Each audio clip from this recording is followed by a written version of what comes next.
संस्कृत संज्ञान चैनल में आप सभी लोगों का स्वागत है। आज हम वेदांत सार ग्रंथ का अध्ययन करेंगे। सर्वप्रथम पढ़ेंगे मंगलाचरण। अखंडम सच्चिदानंदम अवांग मनस गोचरम आत्मानम अखिलाधारम आश्रय अभीष्ट सिद्ध्येः।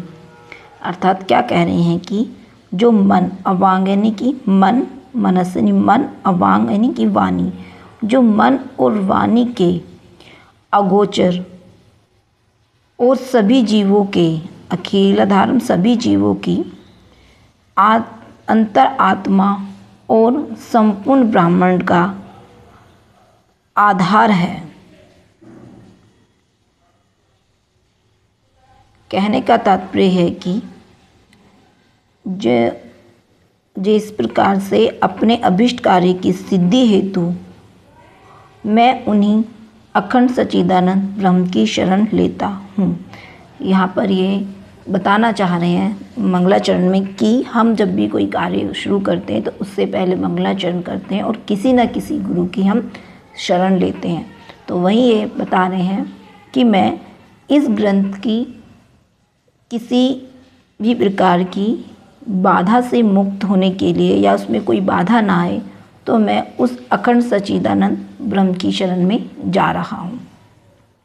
आगे हैं अर्थतः अपि अद्वैनंदनान अतीत द्वैत भानतः गुरुन् आराध्य वेदांत सारम वक्षे यथामिति। यानी कि कह रहे हैं कि जो नाम से ही, देखो नाम, उनके गुरु का नाम क्या था? अद्वैतानंद। किसके गुरु का नाम था? कि जो ईश्वर कृष्ण थे। क्या कह रहे हैं कि जो नाम से अद्वैतानंद यानी कि और जो द्वैत बोध को परे जा चुके होने के कारण, यानी कि जो द्वैत बोध को जान चुके हैं, जो द्वैत होता क्या है उसको समझ चुके हैं, अर्थ से भी अद्वैतानंद हैं, उन गुरु की गुरुणाराध्या, उन गुरु की वंदना करके अब मैं अपनी समझ के अनुसार वेदांत का सार कहूँगा। वेदांतो नाम उपनिषद प्रमाणम तदुपकारिणी शारीरिक सूत्रादीनी च। यानी कि क्या कहना है कि उपनिषद रूपी प्रमाण को वेदांत कहते हैं। किसको कहते हैं? वेदांतो नाम उपनिषद प्रमाणम। और जो तदुपकारिणी, जो उसके सहायक कौन कौन से हैं? शारीरिक सूत्रदानी, यानी कि जो ब्रह्म सूत्र है उसको शारीरिक सूत्र भी कहते हैं, और सहायक ब्रह्म सूत्र आदि ग्रंथ भी वेदांत समझे जाते हैं। अस्य वेदांत प्रकरणत्वात् तदेह एव अनुबंधेः तद्वतः सिद्धेः न ते पृथक् आलोचनीयः। आगे कह रहे हैं कि जो प्रस्तुत पुस्तक के वेदांत के प्रकरण ग्रंथ होने के कारण उसी के अनुबंधों पर द्वारा इसकी भी अनुबंध सिद्धि हो जाती है, अतः उन पर अलग से चर्चा करने की आवश्यकता नहीं है। अब यहाँ पे बताएंगे कि अनुबंध चतुष्टय होता क्या है, वह कितने प्रकार का होता है।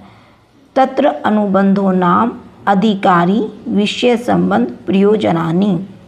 क्या कह रहे हैं कि वेदांत के 4 अनुबंध होते हैं। तत्र अनुबंधो नाम यानी कि अधिकारी, विषय, संबंध और प्रयोजन।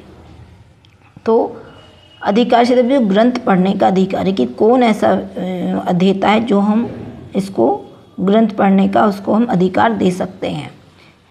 फिर है विषय यानी प्रतिपाद विषय, यानी कि जो प्रतिपाद विषय के साथ प्रतिपादक ग्रंथ का